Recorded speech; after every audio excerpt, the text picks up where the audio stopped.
Nahibalo sa Philippine Health Insurance Corporation kan Philhealth Region 11 nga aduna nay 159 ka mga health facilities sa Davao Region ang andam ng magserbisyo ubos sa Yaman ang Kalusugan Program o Yakap program.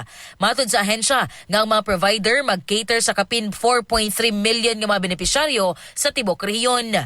Gipasabot sab ni Philhealth 11 Field Operations Division OIC Chief Hermione Tan nga sa 159 ka Yakap providers 93 niini ang public og 66 ka private nga pasilidad ang na-accredit na. Sumala sa datos nga natala niadtong Oktubre 24 ning tuig, adunay 1.6 million ka mga miyembro og dependents ang narehistro na sa Yakap program. Sa tibok tuig, 395,079 sa mga benepisyaryo ang nakabenepisyo sa First Patient Encounter con FPE, ang unang mandatory health screening ubos sa mong programa. Sukad pa sa 2021 hangtod ning tuiga, nakatala na og 733,193 ka mga cumulative FPS.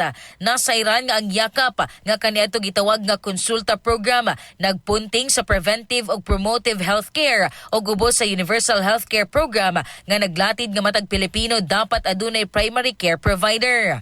Gibot siya agnitan nga tingwa sa Philhealth 11 nga mahatagan og padayon nga serbisyo ang mga miyembro pinaagi sa regular nga check-ups ug basic laboratory tests.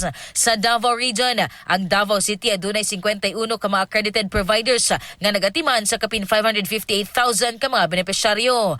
Gisundan kini sa Davao del Norte nga adunay 29 ka mga providers, Davao del Sur ug Davao de Oro nga parehong 29 ug 18 ka mga providers, samtang Davao Occidental ug Davao Oriental adunay 12 ug 20 ka mga Yakap providers.